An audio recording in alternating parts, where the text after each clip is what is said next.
मुख्यमंत्री नीतीश कुमार लगातार समृद्ध बिहार की बात कर रहे हैं और जैसा कि आप समझ रहे हैं कि समृद्धि यात्रा पर निकले हुए हैं और सशक्त बिहार बनाने के लिए नारी सशक्तिकरण को लेकर के शिक्षा का जो प्रसार हो वो कितना बढ़े इसको लेकर के काम कर रहे हैं। बता दें कि SC ST जो विभाग है बिहार सरकार की उसमें काफ़ी सारे काम हो रहे हैं। आज SC ST मतलब जो अनुसूचित जाति और अनुसूचित जनजाति के मंत्री हैं लखिंद्र पासवान, उन्होंने अपने विभाग के बारे में क्या कुछ कहा है जरा सुनिए। अपने साथ आज की इस प्रेस वार्ता में हम सब के साथ हमारे विभाग के सेक्रेटरी साहब और हमारे विभाग के निर्देशिका और सभी पदाधिकारी, साथ ही मीडिया के, प्रिंट मीडिया, इलेक्ट्रॉनिक मीडिया के सभी साथी और मेरे पदाधिकारी, आप सबको धन्यवाद देते हैं कि आप सबों ने महत्वपूर्ण समय निकाल के आज के इस कार्यक्रम में आप सब लोग शिरकत किया। खासकर हमारे विभाग में जितनी योजनाएं चल रही है, बिंदुवार हमारे सचिव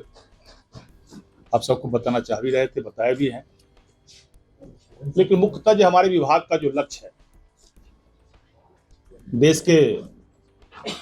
माननीय प्रधानमंत्री नरेंद्र मोदी जी के मार्गदर्शन में, बिहार के माननीय मुख्यमंत्री नीतीश कुमार जी के नेतृत्व में विकसित बिहार बनाने का जो विजन है, वह विकसित बिहार बनाने के विजन में हमारे विभाग की एक महत्वपूर्ण दायित्व है। समाज के अंतिम पंक्ति में बैठे हुए जो लोग हैं, वो समाज के अंतिम पंक्ति में बैठे हुए लोगों को विकास के मुख्य धाराओं से जोड़ना हमारे विभाग की प्रथम प्राथमिकता है।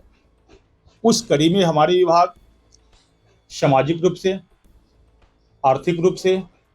और शैक्षणिक रूप से इन समाज के लोगों को विभाग से जोड़ रही है, प्राथमिकता के आधार पर कार्य कर रही है। आज अनुसूचित जाति, अनुसूचित जनजाति कल्याण विभाग के माध्यम से, जैसा कि हमारे सेक्रेटरी साहब ने बताया, इसमें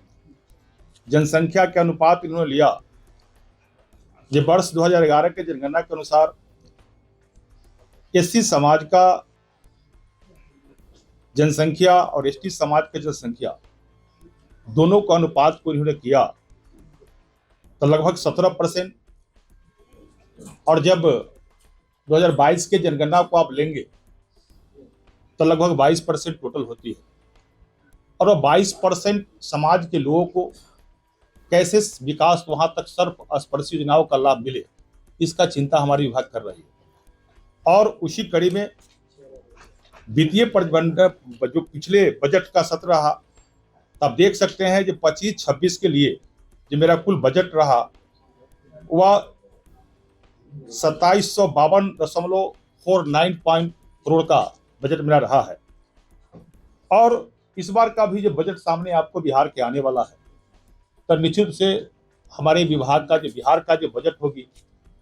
वह बिहार का बजट जो है विकसित बिहार बनाने के लिए दृढ़ संकल्पित वाली बजट होगी।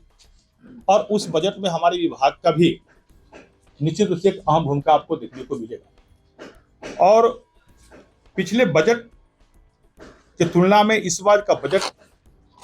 सामने आप सबको आएगा ही। अभी तो भारत सरकार के बजट की चर्चा हो रही है। वही शैक्षणिक रूप से भी हमारे विभाग में देख सकते हैं, तो हमने कहा कि शैक्षणिक रूप से हमारे प्राथमिकता है इस समाज के मुख्य धारा में जोड़ना। आज 91 जो छात्रावास पूरे बिहार के अंदर 91 आवासीय विद्यालय और हमारे बिहार के अंदर चल रही है सुचारू रूप से, जिसमें 50 बालकों के लिए और 37 बालिकाओं के लिए और 4 जो है कोई विद्यालय है स्वास्थ्य शिक्षा वाला, कुल जोड़ लीजिएगा तो 91 आवासीय विद्यालय संचालित हो रही है। उतना ही नहीं, जिसमें आपको अभी जो हमारे यहाँ बच्चों को 91 आवासीय विद्यालय में एडमिशन का भी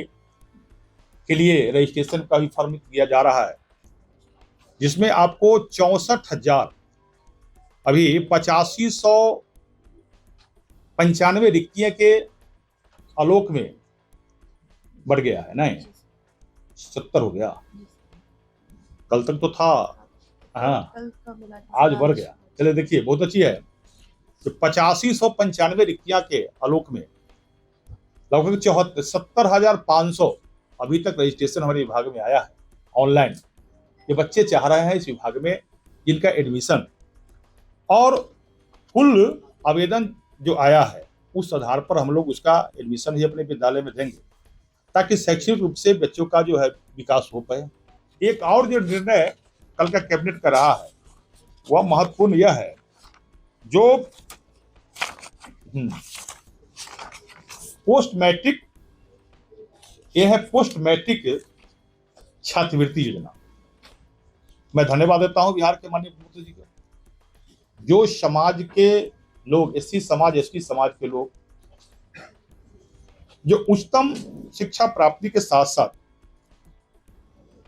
ये सभी केंद्रीय संस्थाएं, राज्य के अंदर के प्रबंधन संस्थाओं में जो एनआईटी, आईआईटी, आईआईएम या कोई भी उच्चतम संस्थानों में जो डिप्लोमा कोर्स, आईआईटी जो करना चाहते हैं उसका जो शुल्क होगा, पहले हम लोग उसको 70,000 रुपया से लेकर 90,000 रुपया तक देते थे, लेकिन कल के कैबिनेट के बाद ये निर्णय आया जो वो संस्थाएं जो है वह शुल्क जो तय करेगी, वह शुल्क जो तय की गई शुल्क पूरी राशि हमारा विभाग देगा।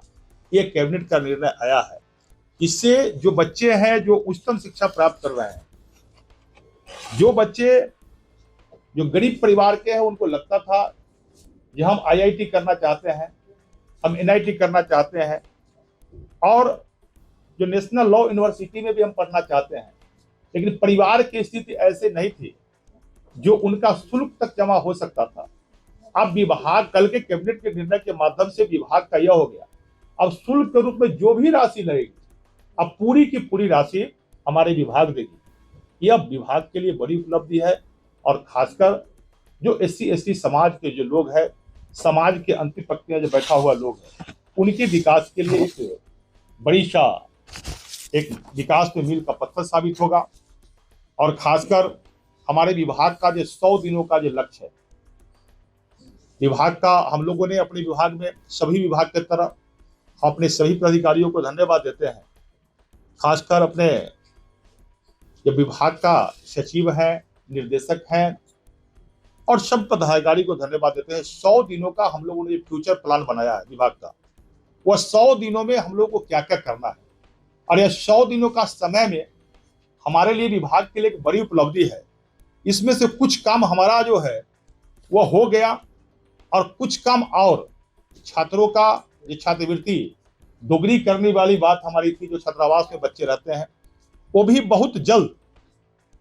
सारी प्रक्रिया उसकी पूरी कर ली गई है। हम समझते हैं अगले कैबिनेट के बैठक में वो भी आ जाएगा, जो छात्र को राशि दुगनी, जो छात्रावास में बच्चे रहते हैं उसका भी राशि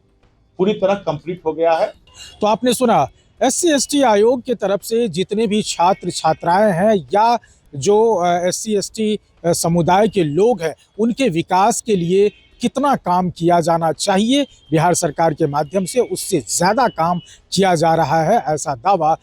मंत्री लखेंद्र पासवान ने किया है। लेकिन ये देखना होगा कि जिस तरह से मुख्यमंत्री का जो उद्देश्य है कि खास तौर पर महिला सशक्तिकरण को लेकर के, इसमें एससी एसटी समाज से महिलाओं की कितनी बढ़त हो पाती है और उसके छात्राओं की जो अभी कमी दिख रही है स्कूलों में, कॉलेजों में, उसमें कितनी बढ़त मिल पाती है। अमलेश आनंद, केबीसी न्यूज़, पटना।